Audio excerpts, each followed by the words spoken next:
Eh bien, j'ai grand plaisir à vous présenter les deux intervenantes de ce matin, mais vraiment grand plaisir.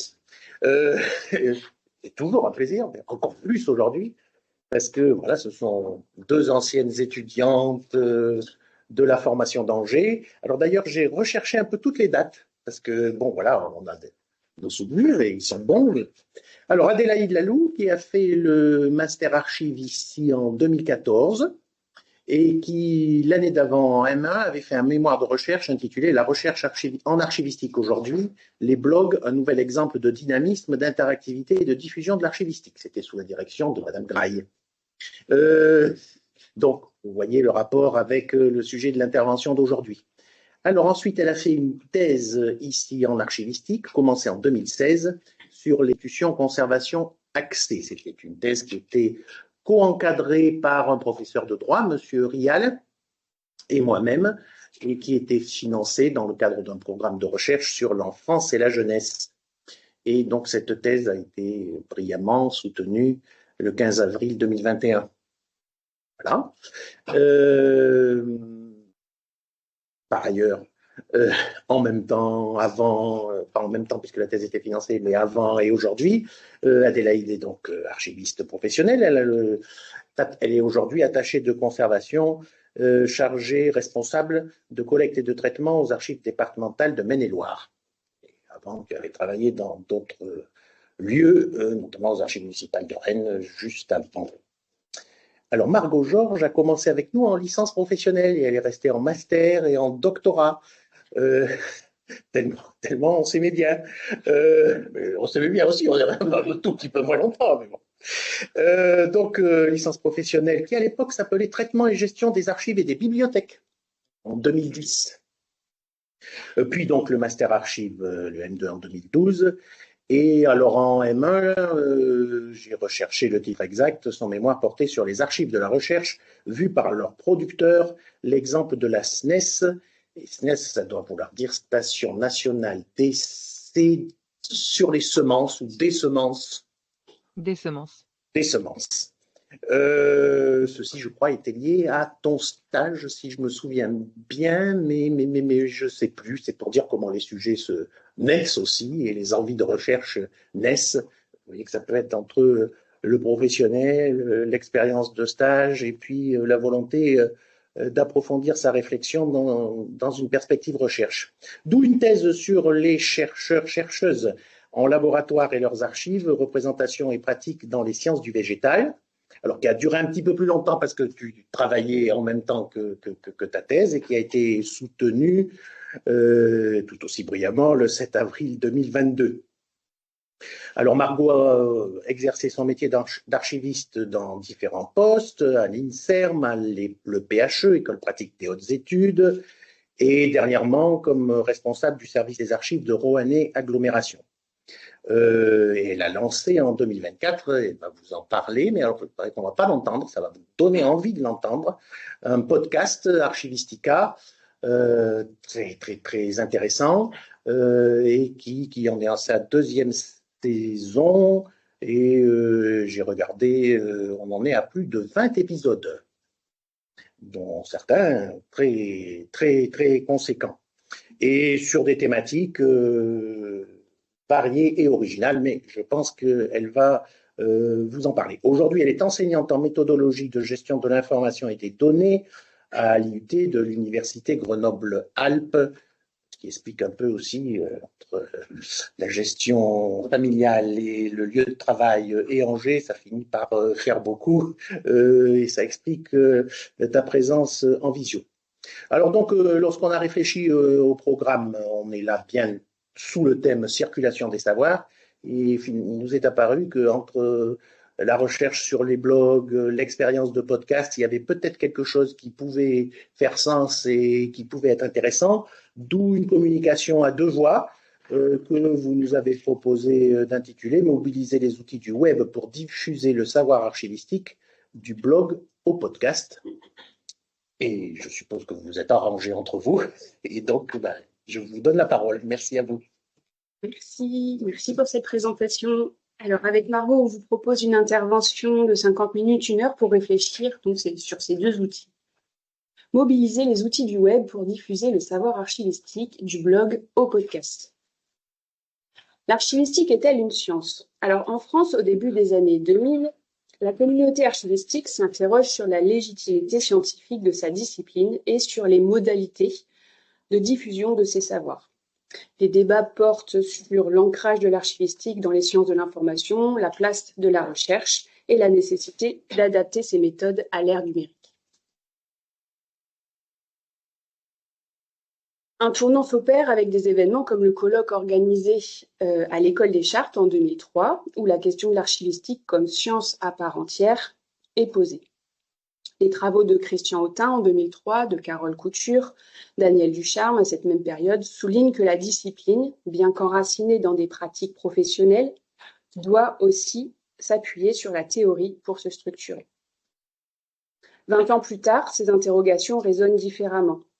L'émergence de courants de recherche comme l'archivistique sociale, qui étudie les logiques d'usage et la manière dont les archives influencent la société et inversement, ainsi que la transformation des outils de diffusion, blogs, podcasts, réseaux sociaux, etc.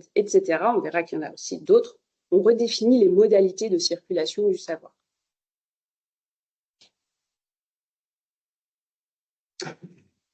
L'évolution des canaux de diffusion et des outils. Donc la discipline archivistique, longtemps centrée principalement sur des supports normatifs comme le manuel hollandais, l'abrégé d'archivistique, s'est progressivement ouverte à des espaces de partage plus dynamiques et décentralisés, c'est-à-dire pratiqués en dehors des sphères classiques. Ce qui est mis en évidence dans les travaux de Damien Amar, notamment dans son ouvrage des paléographes aux archivistes, publié en 2020, et la Gazette des Archives, dès le début des années 30, les congrès annuels, au moins depuis 1949, ont longtemps constitué des canaux de diffusion privilégiés.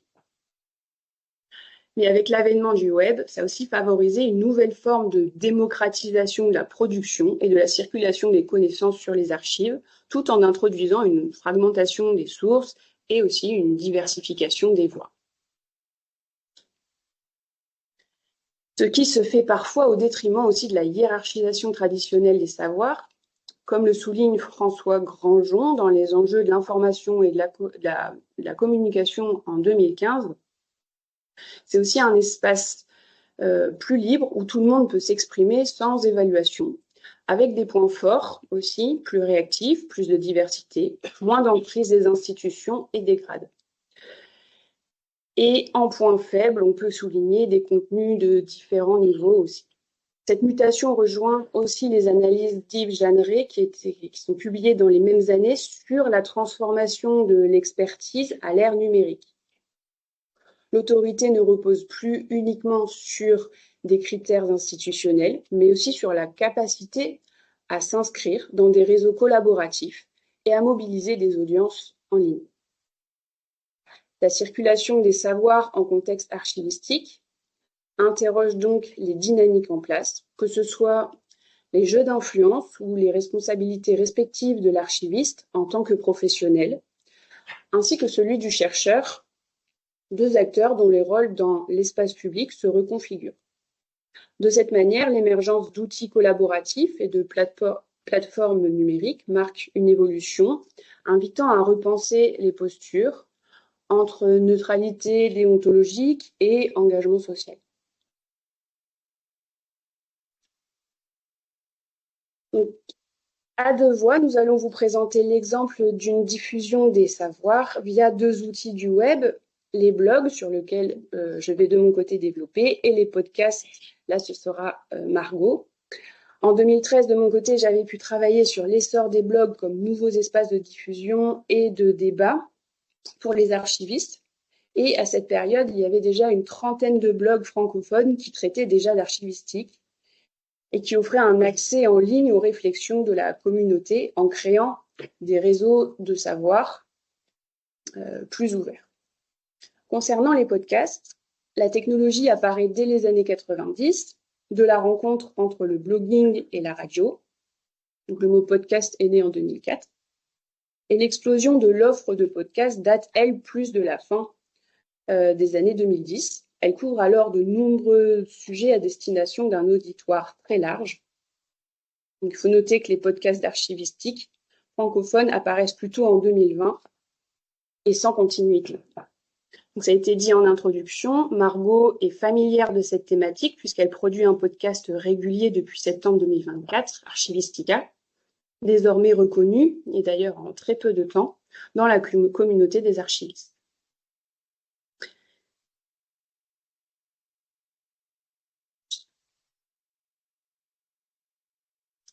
Concernant l'analyse des usages, dans ce contexte, l'analyse donc, de ces usages des blogs et des podcasts permet de voir se construire un espace d'échange du savoir et de véritables carnets de recherche en ligne qui sont mis à disposition sous différents formats.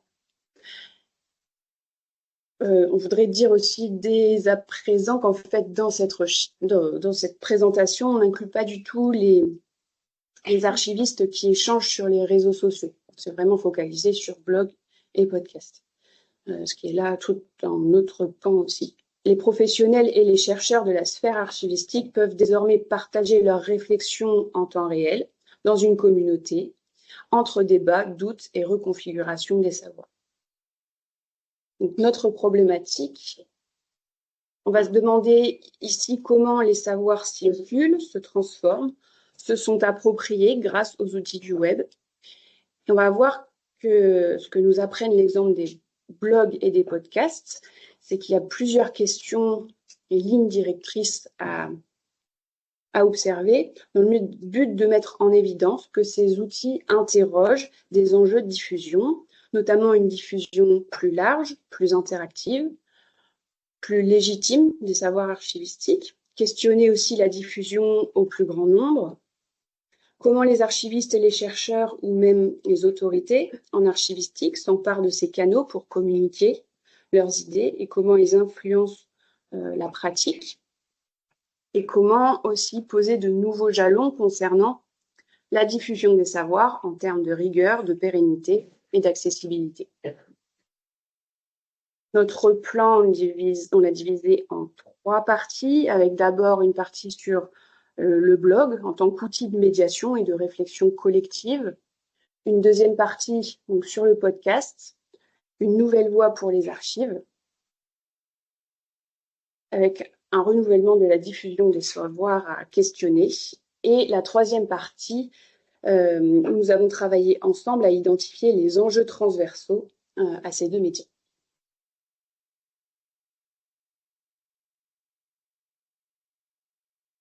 Le blog, un outil de médiation et de réflexion collective.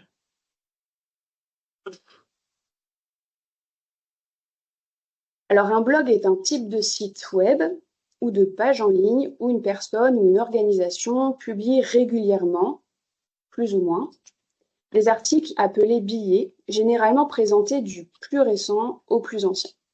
Les lecteurs ont souvent la possibilité de commenter les billets, à la différence d'un site web où qui a des pages qui sont plus fixes et qui sont moins centrées sur la publication régulière.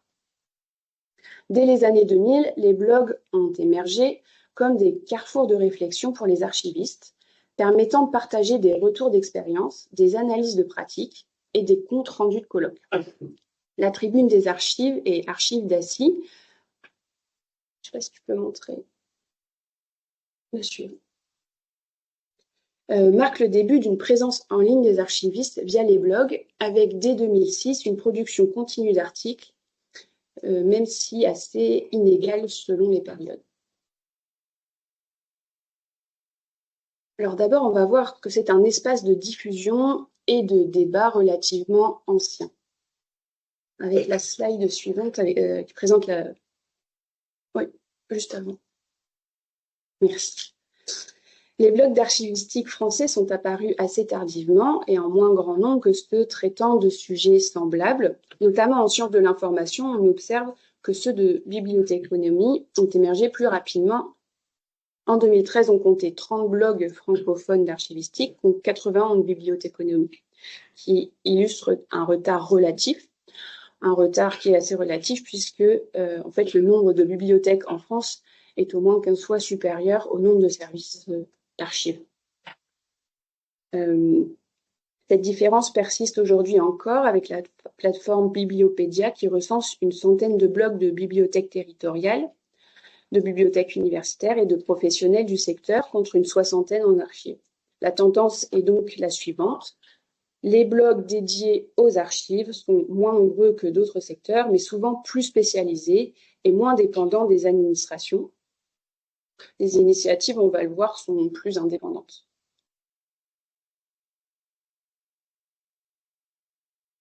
Alors, pour une catégorisation, une comparaison des types de contenus entre 2006 et 2025. Au milieu des années 2000, les premiers espaces de médiation, de savoir sur les archives, ouverts et accessibles à tous, les chercheurs, les professionnels, le grand public, s'organisent sur Internet.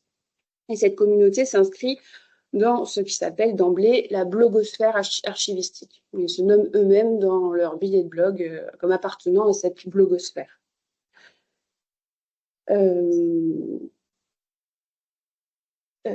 d'après, s'il te plaît, Margot, merci. On observe que les blogs d'archivistique s'organisent durablement en 3 grandes catégories. Les blogs institutionnalisés, les blogs rédigés par des particuliers, les blogs institutionnalisés qui sont là en rouge. Parmi un panel de ce que je vous avais montré comme base de données, j'avais référencé un panel de 62 blogs français. Donc, il y a 31% que j'ai identifié comme blogs d'institutions. Des blogs personnels. Donc là, ce sont des blogs rédigés par des particuliers et dont les billets engagent uniquement la responsabilité des personnes à titre individuel. Ça peut être aussi des collectifs constitués qui vont travailler à rédiger ces billets, donc que j'appelle les blogs personnels et qui sont ici à 51% de mon panel, et les blogs commerciaux, là cette fois à 18% parmi les 62 répertoriés. Alors, pour les blogs institutionnalisés, ces blogs sont liés à des institutions, des services d'archives, des associations, des universités, et se déclinent en 2 sous-catégories. Ce sont d'abord des blogs liés à des événements ponctuels, par exemple, ils sont liés à des colloques, des journées d'études, des congrès, comme le blog des Archives nationales à Brisbane lors du Congrès international des archives en 2012. Ou encore des blogs créés pour des événements comme le colloque des archivistes communaux à Béthune, c'était la même année, ou encore le blog de la formation Archives d'Angers créé par les étudiants en Master 2 en 2013 pour marquer les 20 ans de la formation. Alors, ils sont liés à des événements, ces blogs, et ils disparaissent souvent après leur clôture, posant aussi la question de la pérennité des contenus. D'autres blogs sont créés, en particulier pour rendre visible l'activité d'un service d'archives, comme celui de la ville de Levallois. Donc là, c'est un où je vous ai mis sur la diapositive. Un autre exemple, le blog des Amis des archives départementales de l'Ariège, qui informe sur les activités du service, qui valorise les fonds aussi et qui propose un espace de dialogue aussi avec les usagers. Dans le domaine de la recherche, pour accompagner les travaux de thèse ou un séminaire, le blog du séminaire ALBA sur hypothèse.org qui communique sur les interventions en lien avec le cycle en cours et les travaux actuels. Ou un autre exemple, cette fois à l'étranger, celui d'Internet Archive qui célèbre dans son blog par un contenu vidéo le trillion de pages Internet archivées. Les blogs personnels et collectifs. Donc, ce sont ceux qui portent la voix d'une personne. Tous ces blogs traitent de l'actualité en lien avec les archives, mais sous des angles assez variés, de la pratique, d'un aspect théorique aussi, événementiel, ou encore très personnel, individualisé. Les blogs scientifiques, les carnets de recherche que j'inclus dans cette catégorie restent assez minoritaires. En tout cas, dans mon panel, j'en ai répertorié 3. La plupart des blogs accompagnent des programmes ou des événements plutôt qu'ils ne constituent des ateliers ouverts de recherche et ils sont tenus par des individus à titre personnel, archivistes, chercheurs, étudiants, et se subdivise en 3 types principaux. Donc d'abord des récits de vie professionnels, où je classe dans cette catégorie En attendant Mnemosyne ou Dans les bas-fonds de l'archiviste. L'objectif est de partager des expériences personnelles, des difficultés, des passions, des anecdotes du métier. Et ces blogs offrent aussi un regard plus intime sur la pratique archivistique et permettent aussi aux pairs de s'identifier ou de compatir avec les difficultés rencontrées. Ensuite, les carnets de recherche. Le blog de Damien, par exemple, Archiviste et réseau, ou Archive Masala, en sont des exemples. Et le but est de diffuser des résultats de recherche, de partager des réflexions théoriques ou d'accompagner des programmes scientifiques.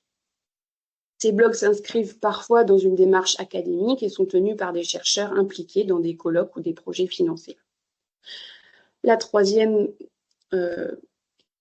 catégorie de ces blogs personnels, ce sont les blogs d'usagers des archives. Un exemple, les archives nous racontent.fr, qui est une volonté là de diffuser leurs recherches et de les partager au plus grand nombre, parfois en lien avec des recherches personnelles et familiales.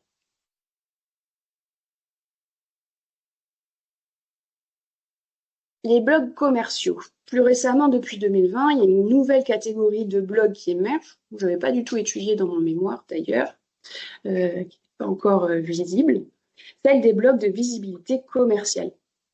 Ce sont principalement des blogs des prestataires. Ces blogs ont là une vocation de mettre en avant l'expertise et les services d'une entreprise. Ils se distinguent des autres blogs par une approche orientée en priorité vers la promotion des solutions techniques qu'ils proposent et les retours d'expérience clients. Leur objectif est double, informer et attirer de nouveaux clients en démontrant leur savoir-faire et leur crédibilité. Alors, on a l'exemple des contenus qui sont sur Xeliance Archivage, Arcalis Archivage ou ProArchive. Et là, ils présentent des contenus, des solutions d'archivage électronique agréées, des actualités réglementaires, normatives, des témoignages clients ou encore des études de cas, des conseils pratiques. Donc ça sert d'outil marketing pour les prestataires et c'est une forme de circulation du savoir à titre là commercial.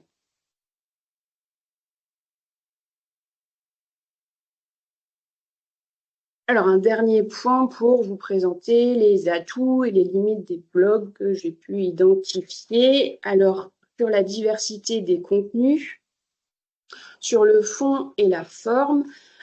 Sur le fond, les blogs abordent une variété de sujets allant des retours d'expérience professionnelle aux réflexions théoriques. Il y a des analyses de cas qui sont concrets, des recensions d'ouvrages ou encore des débats sur les enjeux contemporains de la discipline comme la dématérialisation, l'open data ou les questions éthiques liées à l'accès aux documents sensibles.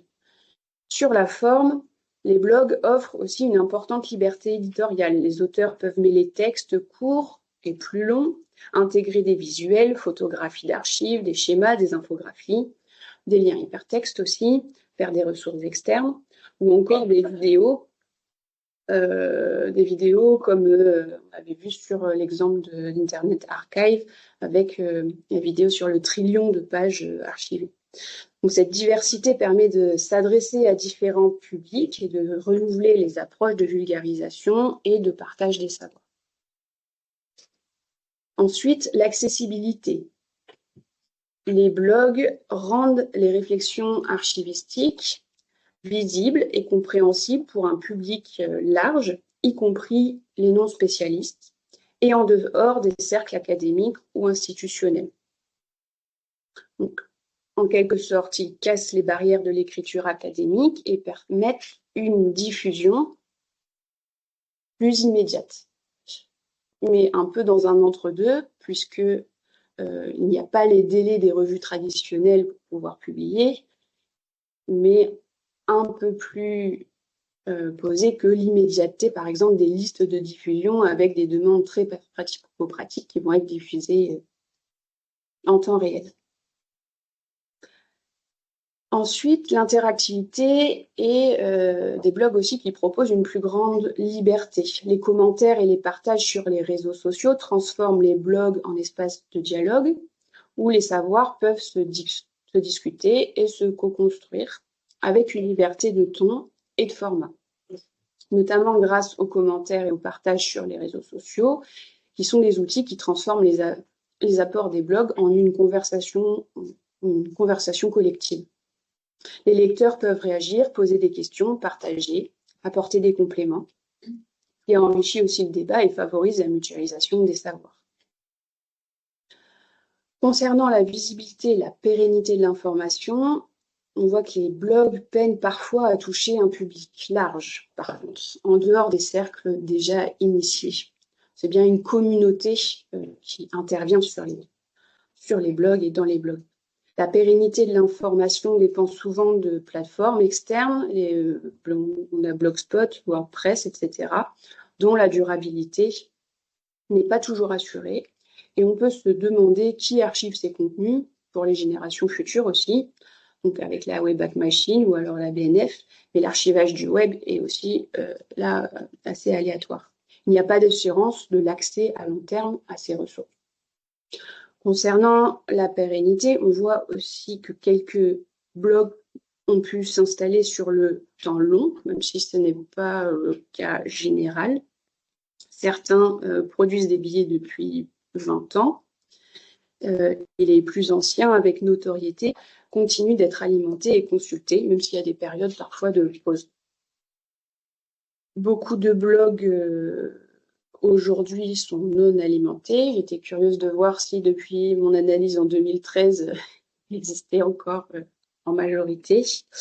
Alors de ce que j'ai pu voir avec le panel là constitué en 2025, il y en avait quand même 30% qui avaient disparu. Ce qui montre que ce n'est pas simple de s'insérer dans ce type de format de contenu et qu'il faut un investissement énorme pour maintenir l'attention des lecteurs et de continuer de s'inscrire dans la communauté. Certains s'interrogent aussi sur la légitimité de leur contribution et c'est une problématique qu'on retrouve aussi pour les podcasts. Enfin, il y a la question de la responsabilité aussi. Pour donner un exemple, les questions qui se posent, il y a l'auteur des chroniques archivistiques qui se questionne sur la légitimité du blog qu'elle tient. Alors, je vous lis ce qu'elle écrit. Et puis, rapidement, le blog a été lu beaucoup plus que nous l'avions imaginé par avance. Se pose alors peut-être la question de la responsabilité. Je n'ai pourtant jamais eu la sensation de dégrader l'image de la fonction publique à travers ce blog. Je suis toujours la première à la défendre ardemment. Je pense que ces données-là à Chroniques archivistiques beaucoup plus d'importance et d'impact qu'il n'en a réellement. Nous ne sommes que des amuseurs et des conteurs. Nous ne faisons que mettre en lumière le fossé qui existe entre les enjeux liés à notre profession et la réalité du monde du travail. En aucune façon nous nous estimons être supérieurs à qui que ce soit. Maintenant, Chroniques archivistiques a-t-il vraiment une utilité pour quelqu'un d'autre que ses auteurs ? Je me pose la question et je vous pose la question. Alors, si depuis le milieu des années 2000 jusqu'à aujourd'hui, les blogs ont marqué une première petite révolution dans la diffusion des savoirs écrits en lien avec les archives, les podcasts, apparus plus récemment, introduisent une nouvelle dimension, celle de l'oralité et de l'immersion. Donc, je laisse la parole là à Margot pour développer cette question du podcast. Merci. Alors, Adélaïde nous l'a dit en introduction, les podcasts, c'est récent. Et ce qui est encore plus récent, c'est l'apparition du podcast comme un objet de recherche. Par exemple, sur thèse.fr, la majorité des thèses qui s'y intéressent sont en cours et démarrent après 2022. Et on peut relever l'organisation d'un colloque autour de l'histoire des enjeux et des usages du podcast natif en 2023 par le Centre d'analyse et de recherche interdisciplinaire sur les médias. Avant ces années-là, je dirais que la littérature scientifique est très ponctuel et parcellaire. Toutefois, ce qu'on peut dire, c'est que les podcasts se sont développés comme un outil de médiation culturelle et scientifique, notamment depuis la démocratisation des plateformes d'écoute comme Spotify, Apple Podcasts, etc. Avec une offre qui s'est beaucoup élargie et pourtant, c'est un outil qui reste marginal pour la diffusion de l'archivistique francophone. Alors, 3 questions aujourd'hui. Le podcast, un nouveau média pour combien de temps ? Comment diffuser le savoir dans un podcast ? Et pour finir, le podcast d'archivistique francophone existe-t-il ? Alors, je me demande un nouveau média pour combien de temps ? Ce que permet un podcast, c'est certainement une diffusion plus large, plus interactive et peut-être au plus grand nombre des idées que l'on y insère. Il y a différents types de podcasts. Alors d'abord les podcasts dits de rediffusion ou replay radio qui permettent l'écoute en différé d'émissions diffusées en première intention à la radio. Par exemple, dans votre application de podcast, vous avez peut-être le cours de l'histoire de France Culture ou la série documentaire LSD sur la même radio. Et puis, il y a aussi des podcasts natifs qui sont créés et diffusés uniquement par le biais de l'écoute en ligne. Dans les 2 cas, on retrouve différents formats. On a des formats solo ou duo, avec 1 ou 2 personnes qui sont les hôtes du podcast et qui présentent ou discutent sur un thème. Il y a les formats interview ou panel d'invités, avec un ou une hôte, parfois 2, qui mènent un entretien ou animent une sorte de table ronde. Et puis, une grosse part de la production de podcasts et de l'écoute est au récit non fictionnel ou fiction narrative. C'est d'ailleurs un format qu'on trouve produit par des services d'archives comme action de valorisation ou de médiation. Je peux citer par exemple le podcast Raconte-moi plutôt, que vous pouvez retrouver en ligne. Mais ce type de podcast, on n'en parlera pas aujourd'hui. Alors par sa diversité, le podcast permet de toucher des publics très variés et a aussi ce potentiel de diversifier les modes de transmission des savoirs. Le podcast, vous l'avez compris, ça s'écoute, éventuellement ça se regarde, mais hors question d'accessibilité handicap, ça ne se lit pas. Et il me semble que c'est en soi un avantage en termes d'économie d'énergie pour les auditeurs et auditrices de podcasts. Mais un autre gros avantage, c'est qu'on peut aussi écouter en faisant autre chose, et même on peut l'écouter à plusieurs et engager des discussions.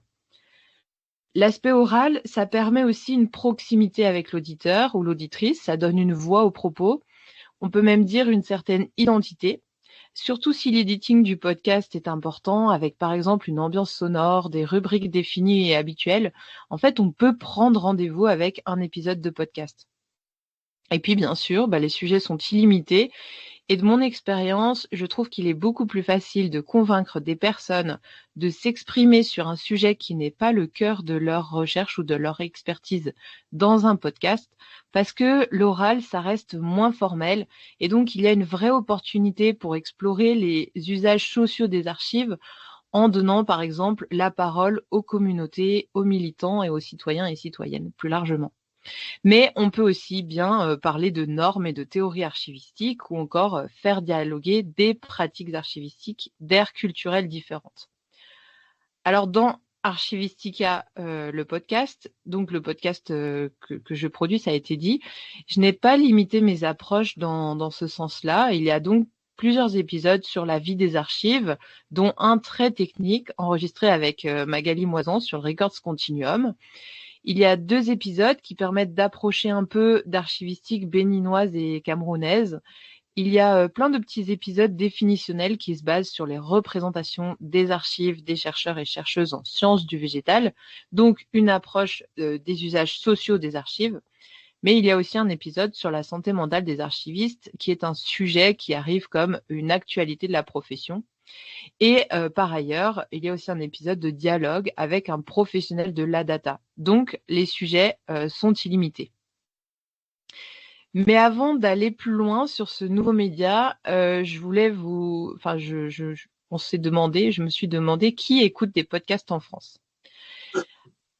L'Alliance pour les chiffres de la presse et des médias, la CPM, avec l'Institut CSA, ont réalisé en 2024 un sondage afin de dresser un état des lieux de l'usage des podcasts en France et des opportunités publicitaires qui sont liées pour ces acteurs. On parle ici de tout type de podcast, donc replay radio et podcast natif, comme je vous l'ai expliqué. Ce sondage est réalisé en ligne auprès de 2020 personnes françaises et les sondeurs indiquent que leur échantillon est représentatif de la population française. Les conclusions, c'est que 44% des Français et Françaises écoutent des podcasts et parmi ce groupe, 64% en écoutent au moins une fois par semaine. Et puis moi, je fais partie des 15% qui en écoutent tous les jours ou presque. Le profil des personnes, vous le voyez s'afficher à l'écran. C'est un profil plus masculin que l'ensemble de la population française, mais c'est quand même équilibré sur le genre. Une population qui est plus jeune et qui consomme beaucoup de médias. Les autres chiffres que je trouve intéressants pour aujourd'hui dans cette étude, c'est que 60% des personnes qui écoutent des podcasts le font depuis moins de 2 ans. C'est une pratique qui est donc très récente et en plein développement.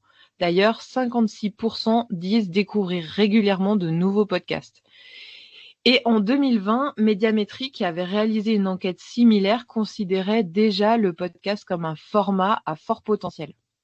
Et puis, en fait, sans détailler les pourcentages, on apprend que le podcast s'écoute essentiellement en parallèle d'une autre activité, en mobilité majoritairement, transport en commun, voiture, marche, etc., ou en effectuant des tâches ménagères, par exemple. Et c'est là, pour moi, un des plus grands avantages du podcast. Bon, tout ce que je vous dis là, c'est très positif et ça donne des perspectives assez florissantes de tout ce que permet le podcast. Le potentiel est encore très important. Alors, pourquoi? Je me demande pour combien de temps? Alors, je pense qu'on va continuer d'écouter des podcasts. Mais ce qu'on ne voit pas sous ces chiffres, c'est la durée de vie réelle des podcasts. L'offre de podcast est exponentielle. Il y a désormais un vrai marché dans une société de l'attention et de la consommation. Et puis, il y a aussi désormais des podcasts 100% produits par l'intelligence artificielle. Pour donner un chiffre, l'Arcom estime en 2025 que 10 millions d'épisodes de podcasts francophones sont disponibles. 10 millions. Dans ce contexte, attirer puis fidéliser un public peut être difficile. Et si on ne peut pas s'affranchir du besoin de modèles économiques, on y reviendra plus tard, on navigue dans un contexte extrêmement concurrentiel. Et finalement, quand je me suis lancée, j'ai lu un chiffre dont je n'ai pas retrouvé la source malheureusement pour aujourd'hui. Et donc, ce chiffre que je vous donne, il est à prendre comme un repère seulement. C'est que les podcasts natifs à épisodes réguliers, comme Archivistica, dépassent rarement le 25e épisode avant épuisement de l'hôte. D'ailleurs, actuellement, j'ai dû mettre en pause parce que j'ai trop de travail par ailleurs et je suis à 22 épisodes publiés et j'en ai 3 en cours de production.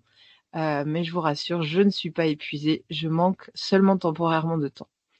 En 2023, sur Apple Music, seuls 36% des podcasts dépassaient le 10e épisode.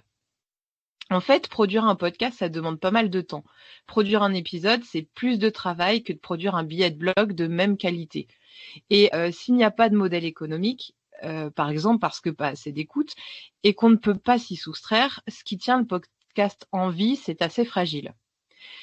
Et puis, dernière chose, dans le contexte de l'archivistique cette fois-ci, une autre question qui est liée là aussi à l'attirance et la fidélisation d'un public, c'est la question de comment rendre des sujets techniques ou théoriques captivants à l'oral, comment faire pour que le public, lui aussi, ne s'épuise pas. Et ça me fait ma transition pour vous poser ma deuxième question. Comment diffuser le savoir dans un podcast ? Alors, dans le monde de la recherche et de l'enseignement supérieur, il y a différentes sources de podcasts. La plus ancienne, c'est le replay radio, avec des émissions à haute teneur scientifique. mais quand même vulgarisés, animés par des journalistes la plupart du temps. En histoire, on peut penser aux cours de l'histoire ou aux concordances des temps sur France Culture. Dans d'autres domaines, on peut penser aussi à la méthode scientifique, avec philosophie, la science CQFD, toujours sur France Culture. Bon, je sais qu'il y a d'autres radios, mais moi, je n'écoute que France Culture et je ne peux citer des émissions de tête que de cette radio-là. Il existe pour le grand public des podcasts éducatifs autour de grands domaines scolaires aussi. On peut retrouver la plupart d'entre eux sous le label Tout savoir. Là, souvent, ce sont des passionnés, professeurs dans le secondaire, docteurs, voire autodidactes, qui produisent du contenu sur un sujet qui les passionne. Et dans le domaine de l'histoire, c'est même un peu plus large, et il existe un collectif, le collectif Hérodote, qui fédère les vidéastes de vulgarisation historique sur YouTube et TikTok, et qui comprend aussi désormais des podcasteurs et des podcasteuses. Archivistica pourrait donc plutôt se relier à cet ensemble-là de podcasts produits par des particuliers passionnés d'un domaine. Ce qui est produit directement dans les laboratoires de recherche ou les universités, ce sont des podcasts qui sont réalisés par des chercheurs et des chercheuses, ou en tout cas les équipes techniques qui entourent les équipes de recherche, par exemple. Par exemple, le podcast Les Volontaires de l'INSERM, ou encore Entendu des confs à écouter, qui rediffuse des conférences données à l'INSPE de Lorraine.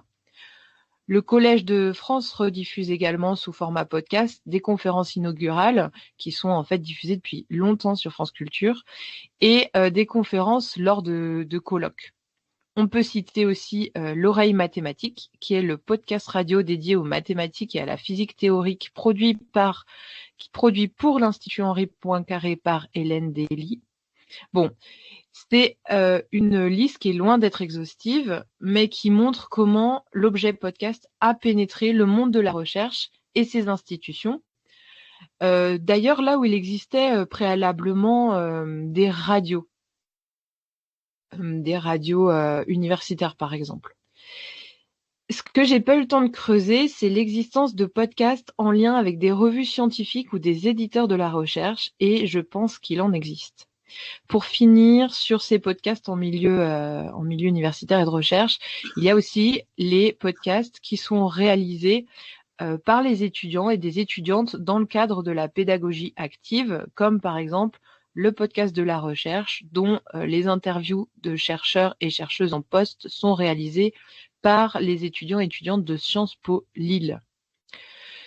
Je ne parle pas ici d'un podcast qui a été réalisé notamment par des étudiants et étudiantes en archivistique de l'Université d'Angers. J'y reviendrai plus tard parce que, à mon sens, c'est un peu un ovni.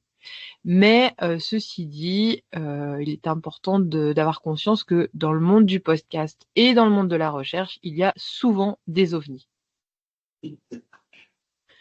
Alors, un point sur lequel je veux revenir maintenant pour parler d'un podcast de diffusion des savoirs, c'est son modèle économique.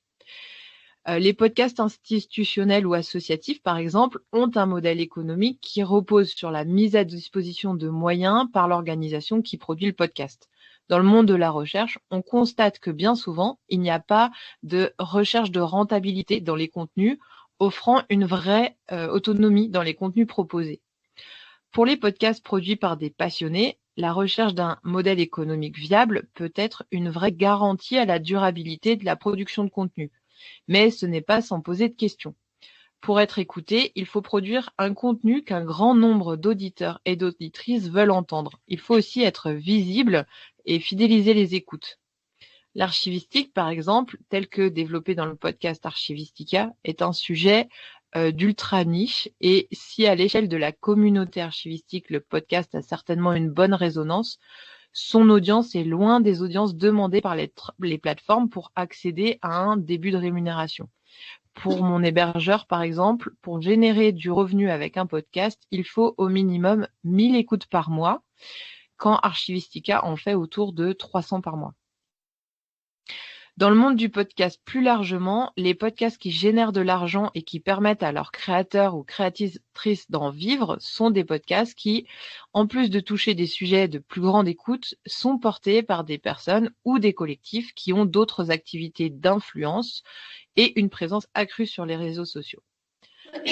Alors ici, c'est un peu comme pour les blogs, se pose aussi une vraie question de pérennité, de support de diffusion de ce savoir. En tout cas, ça peut entrer en concurrence avec la définition d'une ligne scientifique. Par exemple, sur Archivistica, l'épisode qui a eu le plus d'écoute après l'épisode de lancement est de loin celui sur la santé mentale des archivistes, qui, à date d'hier, avait été téléchargé 437 fois.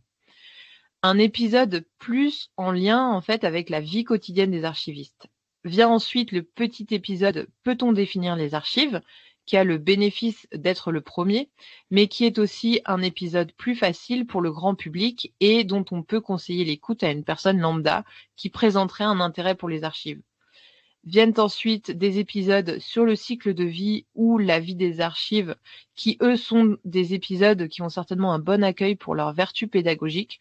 En tout cas, moi, je conseille leur écoute dans les cours d'archivistique que je donne. Et puis, de l'autre côté, l'épisode clé d'écoute sur les chercheurs et les chercheuses en sciences du végétal est l'un des moins écoutés de la première saison, avec 94 téléchargements. Des statistiques qui invitent à chercher des épisodes en lien avec ces trois axes, donc vie professionnelle des archivistes, intérêt pour le tout public et dimension pédagogique, plutôt que de suivre une ligne d'intérêt scientifique. Mais qui écoute un podcast d'archivistique? Pour finir de répondre à comment diffuser le savoir dans un podcast, je me suis intéressée à qui écoute Archivistica. Peut-être que ça répond plus à la question « Est-ce que le podcast diffuse du savoir ?» Pour avoir des données sur les personnes, il aurait fallu faire une enquête, mais le temps m'en a manqué pour cela. Alors je vais m'appuyer sur les données plus générales proposées par les plateformes et c'est de ça dont je vais vous parler. Spotify permet d'accéder à des données sur les personnes qui écoutent le podcast via leur outil, via Spotify. Pour Archivistica, ça correspond à un peu plus de la moitié des auditeurs et auditrices. Donc, un peu plus de la moitié des auditeurs et auditrices d'Archivistica écoutent Archivistica par le biais de Spotify. Et sur Spotify, ce qu'on apprend, c'est que 52,6% des auditeurs sont des auditrices, 36,8% des hommes et 10,5% des personnes non binaires ou de la catégorie autre. Du côté de l'âge, on est sur un public d'actifs à partir des études et un peu moins avant la retraite. On peut poser l'hypothèse que les personnes qui ont 60 ans et plus utilisent peut-être un peu moins Spotify et c'est aussi une population, on l'a vu sur cette slide-là, qui écoute beaucoup moins de podcasts que la population de personnes plus jeunes. Et ce qui fait de moi une star internationale, vous ne le saviez pas, je vous le dis, c'est la réception du podcast à l'étranger. Et cette carte qui est générée, cette carte-là que je vous présente, elle est générée directement par mon hébergeur, donc à partir de 100% des écoutes. Et donc, on voit en bleu tous les pays où Archivistica a été téléchargé au moins une fois. Et quand c'est bleu foncé, c'est que c'est téléchargé plus souvent. Mais je n'ai pas compris qu'est-ce qui faisait que je passais en bleu foncé ou pas sur certains pays. Alors, je n'ai pas trouvé le nombre de téléchargements qui faisait basculer. Alors, pour la circulation des savoirs, on peut faire l'hypothèse que certaines idées voyagent grâce au podcast. Et c'est vrai que c'est l'un des avantages du podcast. La visibilité internationale, en tout cas pour Archivistica, est apparue dès le lancement du podcast. Pour finir, je ne connais pas le métier des personnes qui écoutent le podcast, mais les seules statistiques que j'ai réussi à exporter sur LinkedIn, c'est que les intitulés de posts qui reviennent le plus souvent chez les 1460 abonnés à la newsletter du podcast sur LinkedIn contient la notion d'archiviste. Et mon réseau professionnel sur LinkedIn est composé majoritairement d'archivistes français. Et depuis que j'ai lancé le podcast, j'ai beaucoup d'invitations d'archivistes dans plusieurs pays d'Afrique et du Canada, Afrique francophone essentiellement. Alors, la prochaine Et dernière question, pour moi, c'est le podcast d'archivistique francophone existe-t-il? Alors, oui, il y a Archivistica, mais qui repose sur une structure organisationnelle très fragile parce que je suis toute seule et je n'ai pas de modèle économique. Et d'ailleurs, j'essaye actuellement de diversifier mon mode de production d'épisodes, car sinon, je vais être souvent à l'arrêt. Il existe quelques autres podcasts francophones. Alors, je ne parle pas ici des podcasts qui valorisent les archives ou qui utilisent des archives, mais bien des podcasts d'archivistique ou tout du moins ayant trait au métier d'archiviste. Et je vous en présente là, non pas une sélection, mais normalement l'exhaustivité. Donc en 2008, l'Université de Montréal a produit plusieurs épisodes d'un podcast appelé Archivistique audiovisuelle et numérique. Ce podcast est toujours disponible, mais n'est plus actif. Il s'agit en fait d'un cours sur les archives audiovisuelles. En 2020-2021, 9 épisodes de Vie ma vie d'archiviste confiné ont vu le jour chez nos amis belges.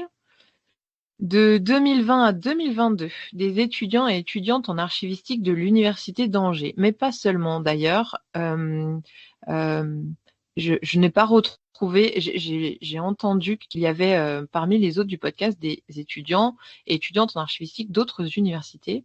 Alors ces personnes ont créé une revue, un blog et un podcast intitulé Le Fond de l'Archive. 3 saisons sur 3 années scolaires ont été publiées. Je pense qu'il y a 24 épisodes. Vous voyez là le nombre fatidique de 25. À noter que ces épisodes sont aussi disponibles sur YouTube avec du contenu vidéo. Et je ne peux que vous inciter à aller les écouter. De 2021 à 2023, Florence Gillet, qui est une consultante en archiviste belge qui agit à La Réunion, a publié 4 épisodes du podcast Dans la jungle du numérique, le podcast qui vous parle de gestion de données, d'archives numériques, de dématérialisation et de numérique responsable. Ce podcast n'est plus actif, mais les épisodes sont toujours disponibles. Alors pour ce qui est des podcasts encore actifs, il y a bien sûr Archivistica, né en 2024, et puis en 2025, le PIAF, portail internet de l'archivistique francophone, portail international de l'archivistique francophone, je ne l'ai plus, mais vous connaissez, qui travaille depuis au moins 2023 sur ce sujet, lance son podcast sur YouTube. 7 épisodes introduisent actuellement les modules de formation. Viendront aussi des épisodes qui mettent en avant le métier d'archiviste. En 2025, on voit aussi apparaître La Voix de l'archiviste, un balado qui donne la parole aux archivistes, une profession méconnue, très ancienne et surtout des plus importantes. Ce podcast, balado, c'est le nom canadien, enfin québécois des podcasts. Donc ce balado est produit par Gabriel Cotte et comme le dit sa description, il est plutôt axé sur la valorisation du métier d'archiviste.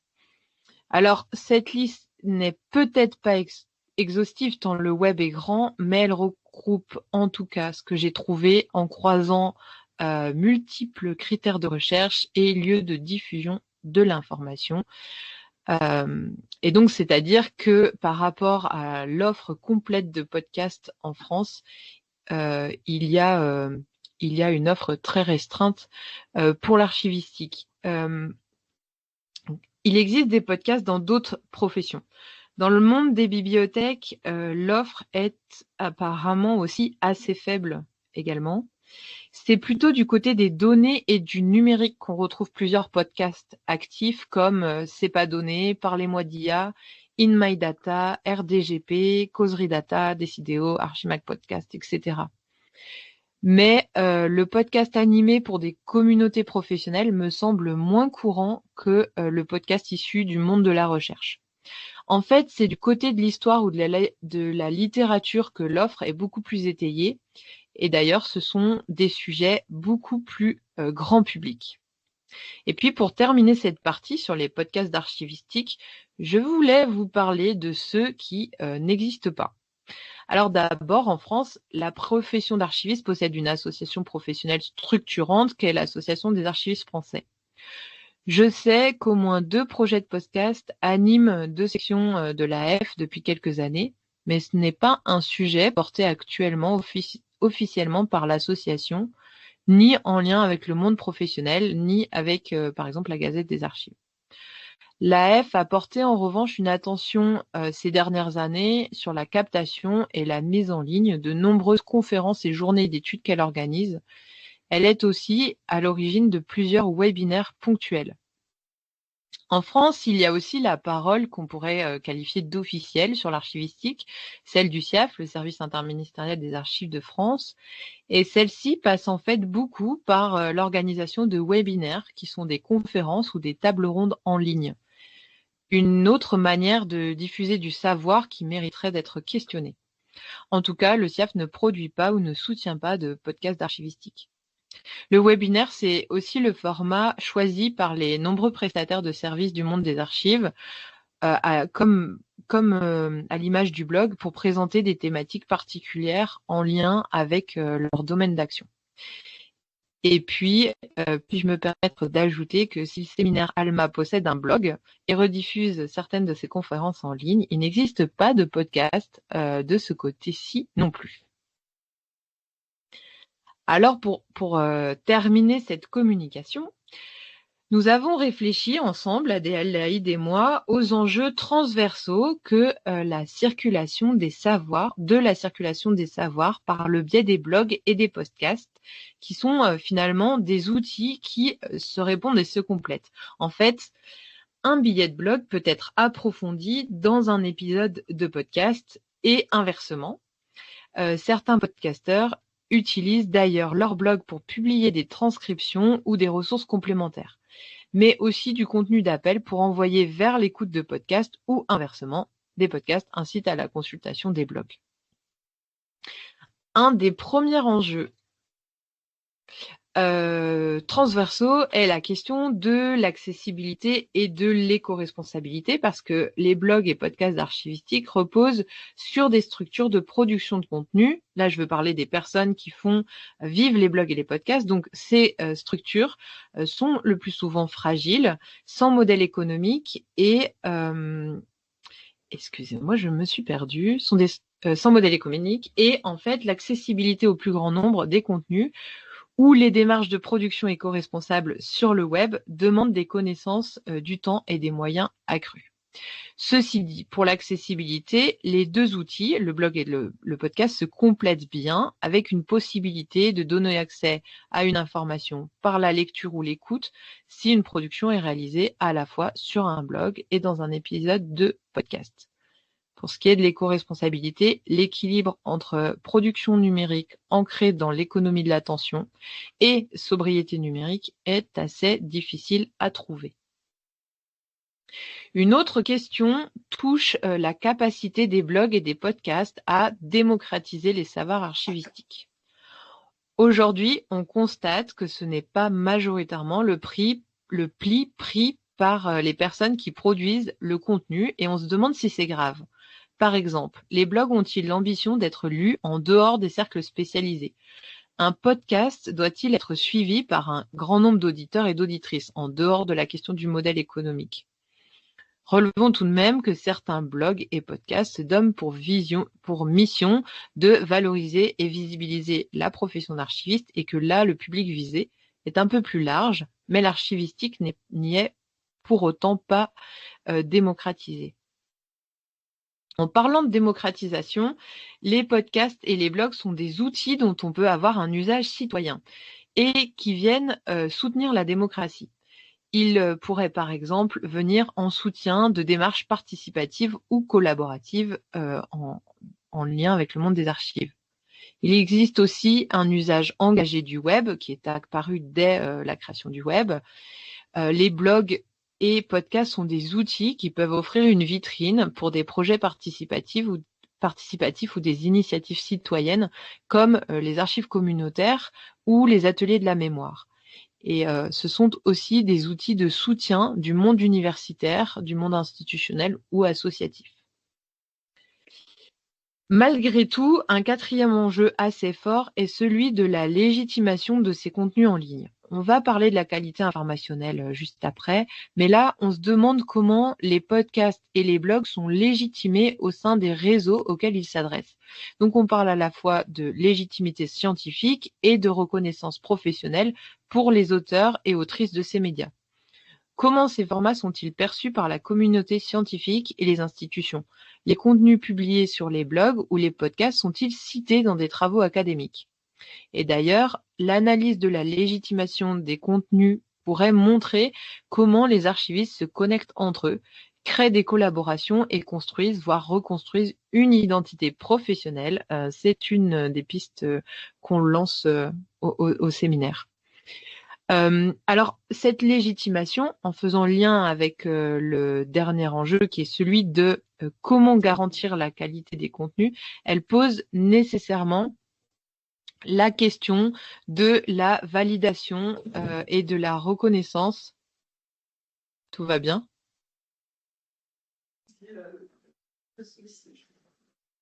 Vous m'avez perdu? On s'entend, mais ils sont en train de switcher entre Vous m'entendez? deux périques. Voilà. C'était juste pour Je continue? Oui, j'enlève. Ah, oui. Ok. Alors, ce que j'étais en train de dire, c'est que cette question de légitimation, elle vient se bousculer aussi avec un autre enjeu qui est comment garantir la qualité des contenus, puisque ça pose nécessairement la question de la validation des contenus, de la reconnaissance des compétences des archivistes, blogueurs, blogueuses ou podcasteurs, podcasteuses. Une reconnaissance académique ou professionnelle est-elle obligatoire? Comment garantir la qualité des contenus publiés dans un format où chacun peut s'exprimer librement? C'est aussi un défi. Comment garantir la qualité et la fiabilité des contenus publiés dans un format souvent perçu comme informel? Et pour finir sur ces enjeux transversaux, une dernière idée nous est apparue, c'est que les blogs comme les podcasts peuvent apparaître comme des hubs d'information pour la communauté professionnelle. Ils pourraient aussi être considérés comme des miroirs des préoccupations disciplinaires en permettant d'identifier les sujets récurrents qui animent la communauté. Un petit bémol seulement pour les podcasts parce qu'il n'en existe pas assez pour avoir cette fonction de miroir. Pour conclure, alors les blogs et les podcasts ont transformé la diffusion des savoirs sur les archives en les rendant plus accessibles, interactifs et créatifs. Ils posent aussi des défis majeurs, rigueur, pérennité et légitimité, qui appellent une réflexion collective pour la diffusion des savoirs et les usages qui en sont faits. Ces outils redéfinissent aussi le métier d'archiviste et la manière dont la société se saisit des archives. Désormais, l'archiviste doit-il aussi élaborer ses techniques de médiation de communicants et producteurs de contenu sur Internet avec sa communauté de followers? Dans quel but? Un nouveau modèle de circulation des savoirs émerge aussi avec ces pratiques, l'archiviste influenceur ou influenceuse, donc un ou une archiviste qui produit des contenus sur les réseaux sociaux et qui est susceptible de réaliser des placements de produits ou, ce qui est le cas pour le moment, un usage vitrine des blogs, éventuellement des podcasts. Blogs et podcasts sont des outils qui ne sont pas neutres et qui ne sont pas les seuls. Il y a aussi les réseaux sociaux, les wikis, les listes de diffusion, les multiples sites internet institutionnels. Loin de la sobriété numérique et du ralentissement, tous ces médias et contenus transforment nos pratiques, nos publics et nos rapports au savoir. Les archivistes s'en emparent à leur manière, sans oublier leur sens critique et leur inventivité pour interroger et faire avancer les pratiques. Se démarquent-elles des autres communautés de circulation des savoirs? C'est une question qui reste ouverte. L'exemple de l'archivistique sociale en particulier interroge ce positionnement. La communauté des archivistes doit-elle accompagner les usages citoyens des archives? Sous quelle forme? Doit-elle faciliter, voire encourager l'accès des savoirs archivistiques aux citoyens et citoyennes? Doit-elle assurer une circulation équitable et responsable des informations au service de la société? Nous laissons ces questions ouvertes pour le séminaire. D'un autre côté, en France, la circulation des savoirs archivistiques oscille entre deux modèles. Un pôle institutionnel et une association professionnelle qui sont les garants de la rigueur et qui portent la parole qu'on pourrait qualifier d'officielle de l'archivistique française. Et puis d'un autre côté, un pôle numérique web, porteur d'agilité, mais aussi de défis en matière de fiabilité et de pérennité, dont nous vous avons proposé les éléments podcast et blog. En effet, l'horizontalité de la diffusion, sur ce côté numérique web, l'horizontalité de la diffusion de ces contenus, qui peut s'apparenter à une forme de démocratie, cache aussi des risques de dilution de l'expertise, comme le relève l'article sur les reconfigurations sociales de l'expertise sur Internet de Florence Millerand, Lorna Eaton et David Mills en 2018. Où la légitimation des contenus peut être remise en question par l'absence de validation formelle, et où la non-qualité de certains contenus interroge clairement sur leur pertinence. Et je serais curieuse de lire une étude sur la qualité des productions de contenus en lien avec l'archivistique qui sont diffusées par exemple sur LinkedIn. Je vous remercie pour votre attention.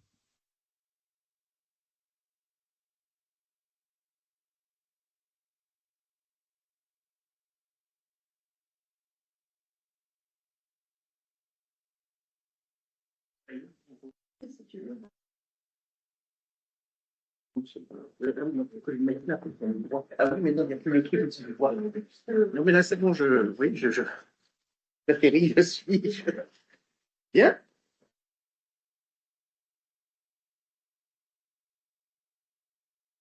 T'as vu ça dans des films des Caprines, non? Vous voyez ce que je veux dire? Vous voyez. Bon.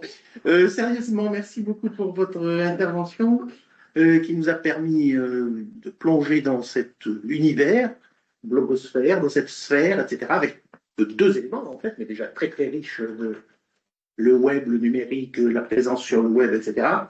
Et j'ai particulièrement apprécié la manière dont vous avez problématisé l'affaire, dont vous avez signalé les enjeux, y compris les enjeux pour la profession en dernier lieu, mais aussi, moi, je dirais les enjeux en termes de système archivistique, parce qu'effectivement, on peut penser que c'est des endroits, en raison de la diversité, du caractère labile, etc., où peuvent se repérer des propos un peu moins, justement, tu as dit officiels ou institutionnels, ou un peu moins validés, ou un peu moins légitimés, etc. Donc tout ça me paraît tout à fait stimulant. Les enjeux économiques, les enjeux de pouvoir, les enjeux de réseau, les enjeux de légitimation, je viens de le dire. Et je crois que vous nous avez lancé beaucoup de pistes et de propositions, d'idées pour attaquer ce sujet, pour le problématiser, pour le conceptualiser. Donc voilà, je pense qu'il peut y avoir des rebonds et des questions. C'est une tradition, ça, Octave, mais tu auras la parole.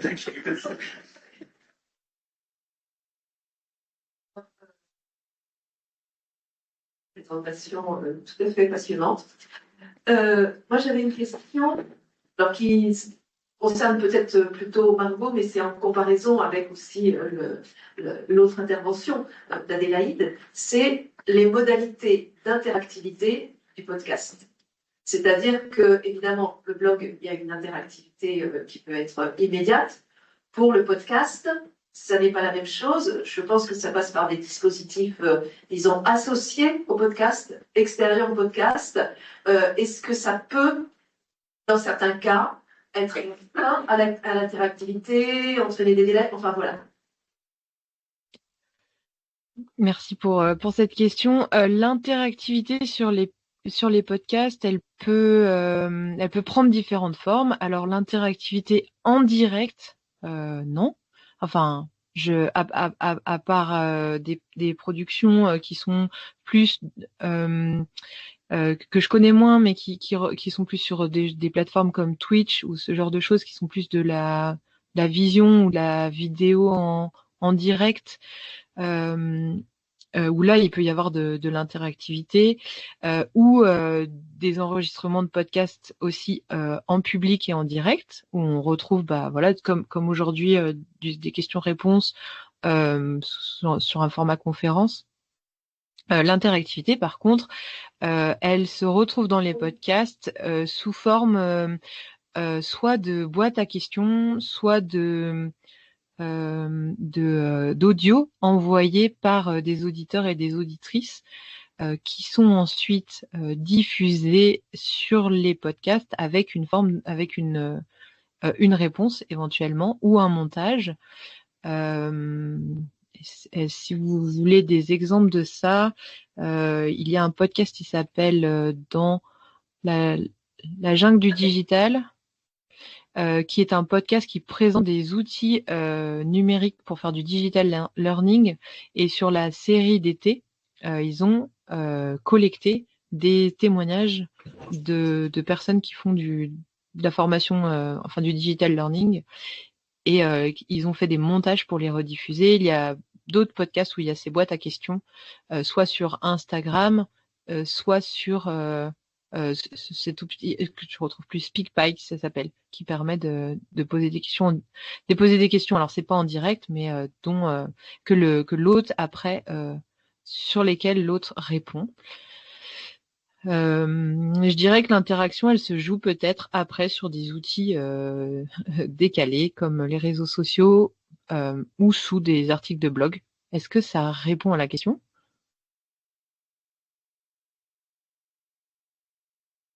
Octave avait levé la main. Hein.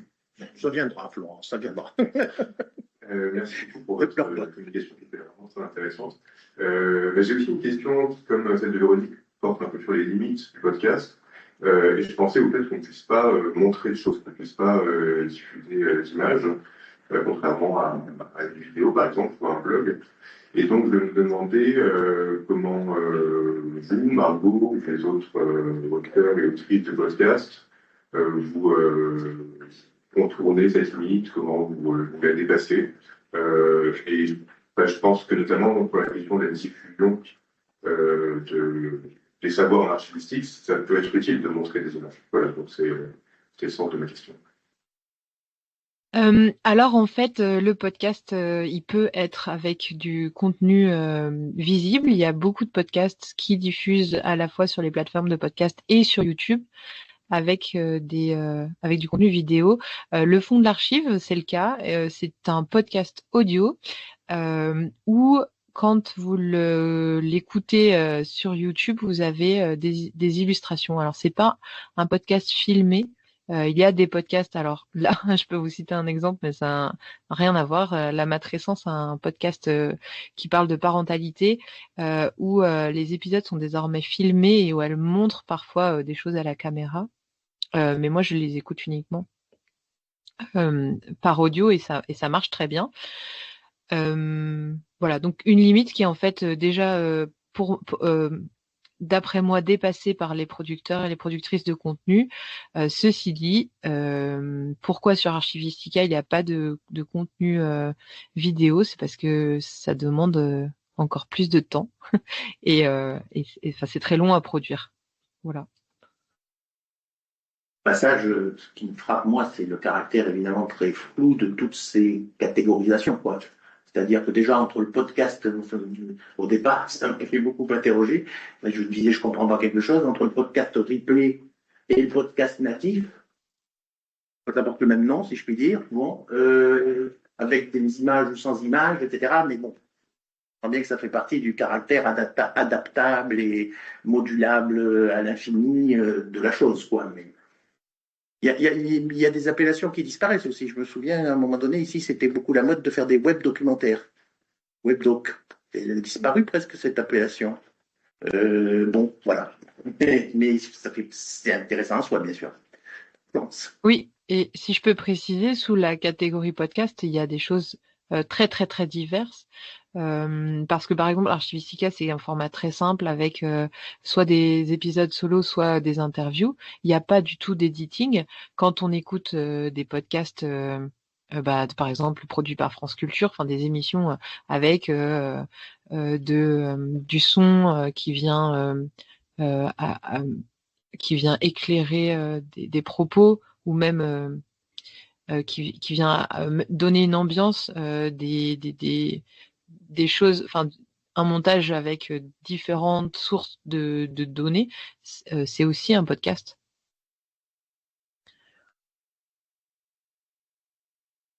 Et en fait, c'est pas du tout le même produit. On a un peu l'impression qu'il y a une catégorie qui prend le dessus à un moment donné et qui englobe, et puis ça se resubdivise. On a l'impression qu'on pourrait faire une sorte de mapping de l'évolution des appellations. Tu vas pouvoir parler, Florence. Merci. Merci beaucoup pour cette intervention. Merci à vous deux, c'était vraiment, vraiment passionnant. J'ai une question concernant Archivistica que je découvre et merci, ça va faire mon week-end en partie. En tout cas.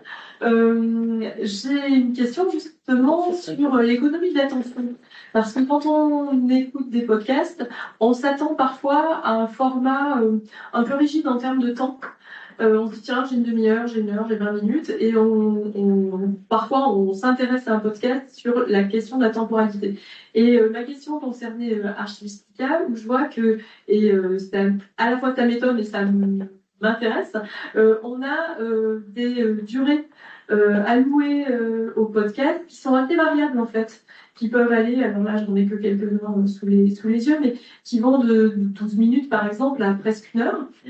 Donc j'aurais bien voulu savoir, Margot, comment tu calibrais ou non, justement, si tu te laissais en tant qu'archiviste cette liberté de temps qui te permet de développer un sujet plus ou moins, ou est-ce que tu précalcules finalement un peu tes propos pour que tu cadres les interventions s'il y a des intervenants extérieurs pour donner à cette économie de l'attention une stratégie. Voilà, merci.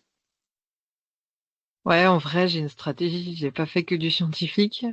En fait, actuellement, il y a deux grandes sortes d'épisodes. Il y a des épisodes solo où je parle toute seule sur un sujet.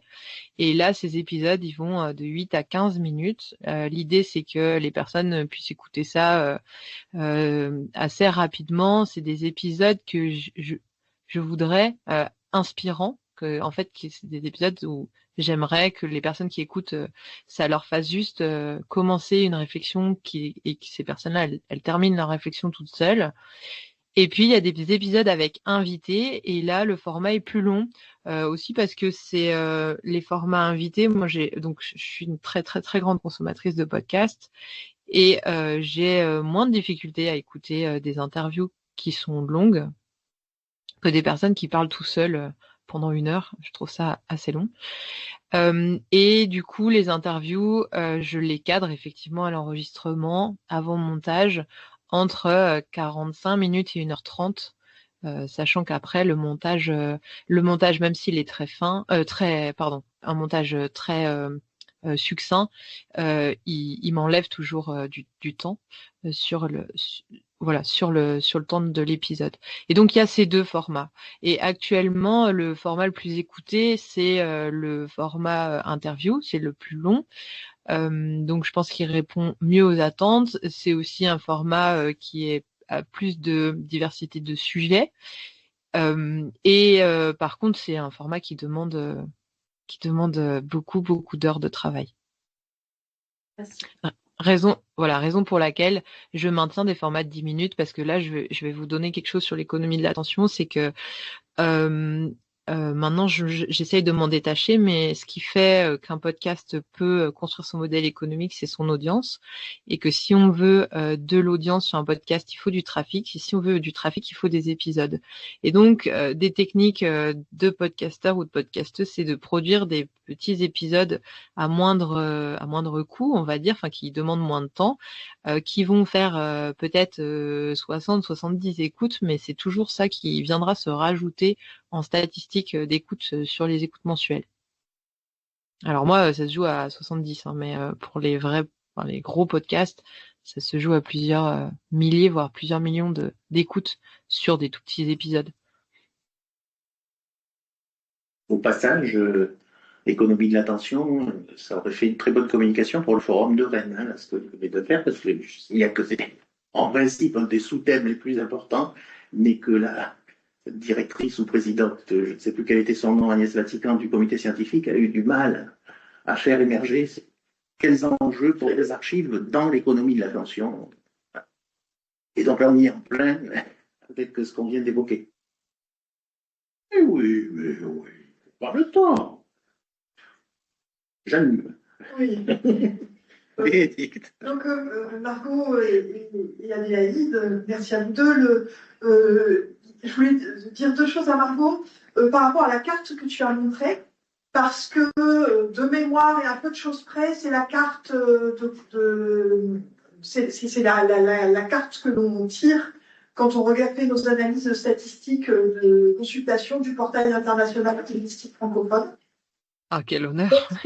On a à peu près la même carte. On a des données, alors maintenant on en a moins parce qu'on peut en récolter moins et qu'on est passé à Matomo et que donc on a en fait des données très peu fiables parce qu'elles ne couvrent qu'une partie de notre audience. Mais avec Google Analytics, on avait des données beaucoup plus fines qui nous permettaient jusqu'à cibler en fait par exemple les villes aux États-Unis où on était consultés. Et ça nous a permis de repérer en fait que c'était beaucoup lié à des universités du coup on est allé regarder ce qu'il y avait comme parcours et comme enseignant dans ces universités-là pour essayer justement de comprendre quel était en partie notre lectorat. Donc voilà, les deux cartes se recoupent fortement. Deuxième chose que je voulais dire, c'était puisque tu as signalé les podcasts du PIAF, et donc dire que, d'ailleurs, je les ai complètement revus la semaine dernière. Normalement, ils vont changer, ils vont être mis à jour sur YouTube. Dire que c'est pas, enfin, pour moi, c'est pas les vrais podcasts, au sens où il n'y a pas on n'a pas les moyens d'avoir un réel investissement éditorial sur ces podcasts. Et ce sont en fait des teasers pour les cours. Et en plus, on les génère avec de l'IA. Donc vraiment, on a faux partout. Ouais, elle est déçue, là. J'ai entendu son. Donc ça, c'est pour les podcasts de cours. Et puis après, il y a les entretiens avec les archivistes, où là, en Ouais, revanche... qui vont venir. Mais qui vont rester très modestes dans l'éditorialisation parce que voilà, ça c'est sur la base du volontariat ou du bénévolat des uns et des autres. Donc effectivement, peut-être là, je pourrais vous dire un épisode en temps ce que ça représente pour toi. Et puis aussi peut-être les épisodes où tu vas chercher des gens qui ne sont pas dans la discipline archivistique. Et donc, comment tu verras ça? Et puis j'avais une question pour Adélaïde, parce que ça m'a intéressé vraiment la comparaison entre à 10 ans d'intervalle, en fait, dans les blogs. Et j'ai même été surprise qu'il y ait des blogs qui aient 20 ans, en fait. Et je ne sais pas si je peux vous en dire plus, en fait, sur ces blogs très, très vieux. Mais qui les fait et dans quel contexte, et puis peut-être avec quel discours aussi. Je ne sais pas si tu peux répondre à cette question, parce que derrière, il y a un discours militant. Et puis sur les blogs, il me semble aussi qu'il y a des messages, je ne sais pas si tu l'as perçu, mais de même que Damien Amar, dans sa thèse, avait montré qu'il y avait aussi des stratégies de carrière professionnelle par rapport à l'investissement dans l'association des archivistes français. Je me demande aussi de quelle manière ce n'est pas une activité qui est pensée en lien avec des carrières professionnelles. Alors, j'avais en tête des noms, des blogs, je dénonçais des gens. Je crois voir un peu. Voilà. Alors, donc, là, tu as posé beaucoup de questions. Alors, Adélaïde, peut-être pour en sens inverse. J'étais curieuse aussi de savoir lesquels avaient tenu ou non, parce que j'avoue que je n'étais pas restée non plus active à regarder ce qui se passait sur les blogs, forcément. Les plus anciens, finalement, ont bien tenu. J'ai l'impression que, il va y avoir sur la tribune des archives ou archives d'Assis, il y a eu des énormes pauses, mais on voit qu'il y a cette volonté d'être stable et de pouvoir continuer à publier, même si c'est à des années d'intervalle, mais quand même régulièrement, des guides. Pour les blogs, je parle plus sur une mise en avant, en tout cas, se faire connaître peut-être, Ou en tout cas, se poser comme expert d'un domaine aussi. je pense que ça rentre dans la catégorisation finalement j'ai pu faire entre des personnes qui veulent visibilité soit d'une institution ou alors de personnes. Et je pense qu'il y a aussi une autre catégorie dont je parlais, c'est plus celle où ce sont des personnes qui vont vouloir parler juste des archives, là, pas forcément. Par exemple, l'affaire Macropoulos, elle est toujours active. Oui, alors, visiblement, il y a des maintiens en survie un peu limite, quoi. C'est-à-dire qu'il y a quelques billets, mais pas forcément. Alors, il faudrait creuser un peu plus sur la question posée. Et Margot, tu te souviens des questions? Est-ce qu'il y avait 2 questions pour moi, auquel cas la première, il y a eu un blanc, peut-être sur combien de travail demande un épisode? Oui. Là, pour mon modèle économique, j'ai estimé qu'un épisode de 10 minutes en solo, ça me demande quelque chose comme 8 heures de travail entre l'écriture. Alors, je vous dévoile ici les coulisses, mais je réécris des parties de ma thèse pour les rendre digeste à l'oral. Donc ça va, c'est déjà, c'est-à-dire que je pars pas de rien pour le moment. Ensuite, il faut enregistrer. Ça, en général, maintenant, ça va vite parce que j'ai pris le pli et qu'on m'a fait beaucoup de compliments sur ma voix, donc j'ai plus trop le stress de savoir si ma voix ou ma diction passe. Puis ensuite, il y a le montage et la diffusion et la communication. Pour un épisode avec invité, là, le travail est beaucoup plus long parce que, comme tu l'as, ça vient avec ta deuxième question de comment. Est-ce que la question c'était comment je vais chercher des personnes qui sont loin de l'archivistique? Oui. Alors, moi, je pense à un sujet, je réfléchis à un sujet qui m'intéresse, et ensuite, je cherche qui pourrait me parler de ce sujet-là. Donc, par exemple, le premier que j'ai fait avec Francis Eustache, qui est un neuropsychologue spécialiste de la mémoire. Pourquoi je l'ai choisi lui? Parce que j'ai utilisé ses travaux dans ma thèse, que j'avais eu l'honneur de déjà le rencontrer et savoir que c'était une personne assez chouette et que je l'avais déjà entendu souvent sur France Culture et que je savais qu'il avait une diction et une manière de parler qui était très bien pour un podcast et pour la débutante que j'étais vraiment à l'époque. Mais du coup, ça me demande, moi, de faire un travail pour m'acclimater, pour comprendre le sujet de recherche des personnes que j'invite. Moi, j'ai pas eu de difficulté pour l'instant. J'ai jamais contacté quelqu'un qui a refusé. Donc, les personnes qui sont loin de l'archivistique et qui ont accepté, c'est par contre moi, ça m'a demandé un gros travail de comprendre leurs travaux et eux et elles se sont intéressés où on a eu une phase de dialogue en fait pour comprendre nos enjeux respectifs. Et ça, c'est pour ça que ça répond aussi à la première question. C'est pas mal de temps de travail. Voilà. Et après, pour clôturer sur le temps de travail, avec des personnes invitées, le montage est d'autant plus long que l'épisode est long parce qu'en général, je dois passer l'épisode entre 2 et 3 fois complètement avant de le valider. Et après, je l'envoie aux personnes que j'ai interviewées qui parfois me demandent de revoir quelques trucs. C'est très rare parce que en plus, je leur dis que je veux pas le faire, donc souvent il n'y a pas grand chose à reprendre derrière. Et puis il y a l'écriture de la présentation des personnes, ce genre de choses. Et pour finir sur les personnes qui sont loin de l'archivistique, il y en a pas tant que ça dans le podcast pour le moment, même si c'était vraiment un biais que je voulais prendre, c'était d'aller chercher des personnes qui sont pas du monde des archives pour donner de l'inspiration, quoi, pour illustrer. Mais en fait, ça me demande tellement de travail que je le fais un peu moins que ce que j'avais imaginé. Voilà, pour aller interviewer des personnes dont les travaux sont plus proches de ce que je connais et du coup j'ai moins de préparation à faire. Ça répond? Oui, parfaitement, merci.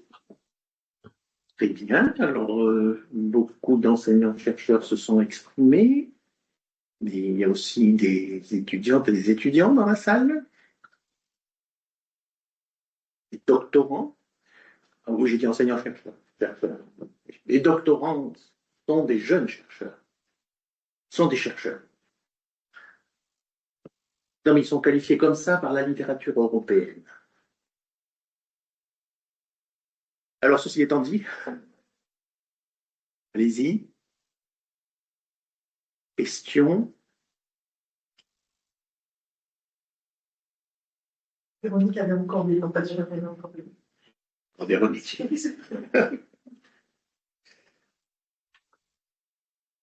Voici, c'est une question à propos des blogs et notamment de ces blogs commerciaux qui ont émergé. Je m'interrogeais sur leur contenu en termes de savoir, parce que leur but n'est pas de faire progresser la science, ni même, je dirais, de faire progresser en compétences leurs lecteurs, mais de fournir des solutions clés en main. Donc, quel type de savoir voilà, on peut trouver sur ces blogs?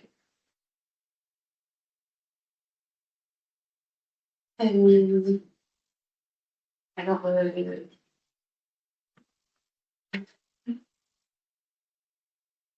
et c'est un relais, c'est vrai que ça va être des blogs qui vont nous permettre de relayer leurs solutions ou alors les avis des clients, mais ils prennent aussi des formes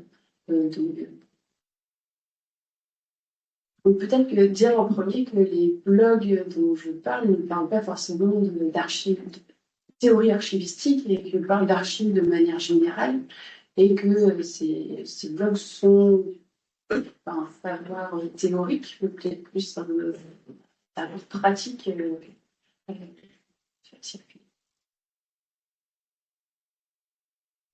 Peut-être Adélaïde, ce que tu m'avais dit hier aussi, c'est que les blogs d'entreprises, ils veulent valoriser leur expertise. Donc il y a quand même quelque chose de la création, enfin de la médiation de savoir sur ces blogs-là. Je me trompe, si je me trompe pas.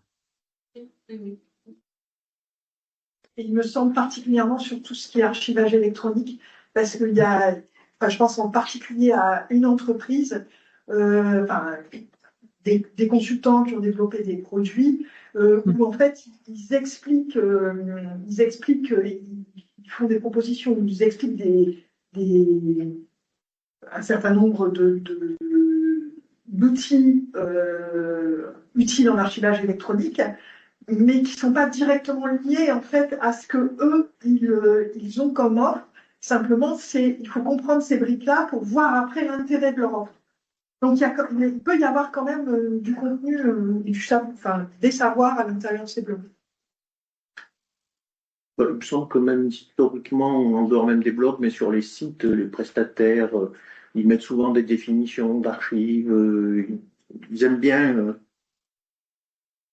Alors, c'est pas des savoirs nouveaux, ça, mais ils aiment bien mettre des éléments de connaissance de type archivistique, même s'il s'agit de vendre ensuite des solutions, des produits, semble-t-il. Oui, après, quand ils vendent de l'accompagnement, c'est différent. Enfin, si leur travail, c'est de de la maîtrise de. Ah oui, c'est encore autre chose. Donc là, ils ont intérêt à montrer justement leur maîtrise des sujets. Et même y compris leur éventuelle originalité. Oui. Je comprends. Question? J'en ai une sur les usagers. Soit dans le programme sur les relations aux usagers. On a un petit peu parlé en faisant les blogs d'usagers. Alors, podcast, je ne sais pas trop si. Voilà, mais je pose la question aux deux. Et globalement, est-ce que ça peut être des lieux où pour capter la parole des usagers, pour recueillir la parole des usagers? Est-ce que dans les blogs d'usagers, alors j'ai bien cru comprendre que les blogs d'usagers, ce sont plutôt des gens qui parlent de leurs recherches et de leurs trouvailles en archives. Donc trouvailles intéressantes, histoire, etc., etc. Mais quand même, voilà, au point de vue de la parole des usagers, est-ce qu'il y a quelque chose d'intéressant à dire? On sait combien c'est compliqué pour les institutions, pour l'institution archivistique en particulier, que de mettre en place des systèmes, des lieux physiques, enfin des lieux institutionnels d'échange avec les usagers. Donc je ne sais pas, est-ce qu'il y a quelque chose d'intéressant de ce point de vue-là? Vas-y, Adélaïde. Je pense que tu peux même répondre sur la partie podcast. Je ne sais pas à quoi vous faites allusion de votre séance d'hier, mais... Sur les usagers, finalement, les blogs vont leur permettre d'échanger sur les archives qu'on trouve. On va pouvoir trouver des copies aussi qui vont être affichées et il va y avoir des liens qui vont être faits entre différentes recherches personnelles et des échanges finalement, des échanges collectifs qui vont pouvoir se faire dans les blogs. Au niveau des podcasts, je ne sais pas ce que c'est. Au niveau des podcasts, je faisais allusion à la personne dont tu m'as parlé hier. Donc moi, la question des usagers, je l'ai pas réfléchi du tout. En revanche, je réfléchissais parce que moi, mon idée au départ, ce qui m'anime, c'est la représentation des archives par des personnes qui sont pas archivistes, donc on peut dire un peu des communautés ou des groupes sociaux. Les usagers pourraient en être, mais plus par le biais de la communauté. C'est comment donner à la parole, enfin à qui donner la parole pour que ce soit intéressant sur ce que sont les archives. Alors moi j'ai fait un truc, j'ai fait un épisode un peu créatif qui était de mettre en regard des définitions des archives que j'ai collectées au forum des archivistes de Rennes, donc auprès d'archivistes, avec des définitions des archives que j'ai collectées auprès de mes proches. Et j'ai fait un petit épisode comme ça où il y a juste des personnes qui définissent les archives. Et à ce moment-là, je m'étais demandé comment on collecte la parole sur les archives. Mais enfin, comment ça, c'est bon, je sais faire. Demander c'est quoi les archives pour toi. Mais qu'est-ce qui fait que ça a un intérêt dans un podcast? Et donc, effectivement, Adélaïde, hier, tu me parlais de personnes qui pourraient qui parlent en fait parce qu'on les connaît, parce que les archivistes les connaissent et qui parlent d'archives de manière assez passionnante. Ce qui moi là actuellement dans mon positionnement, dans mon activité professionnelle, je suis un peu loin de ça, donc je peux difficilement repérer en fait des personnes qui pourraient avoir une parole intéressante. J'ai pensé à une autre chose sur les usagers, c'est que moi, dans la présentation, je suis pas du tout allée chercher des podcasts ou des productions vidéo, audio en lien avec la généalogie, mais je sais qu'il y en a pas mal. Et il parle d'archives dans ces podcasts où voilà. Ok. Est-ce qu'il y a encore d'autres questions? Il n'est pas limité en nombre, J'ai peut-être une précision supplémentaire à donner parce que c'est une très grosse réflexion que j'ai moi sur le podcast en lien avec mon modèle économique, enfin mon actuel non modèle économique. C'est que si je veux rentrer dans un podcast qui massifie les écoutes, il faut que je sorte un peu de la niche et que j'aille sur des épisodes plus grand public. Et là, peut-être que la question des usagers, ça ça vient aussi actuellement, parce que l'idée, ce serait que si je produis un podcast, un sous-podcast ou des épisodes beaucoup plus grand public, ça irait nécessairement toucher des usagers des archives.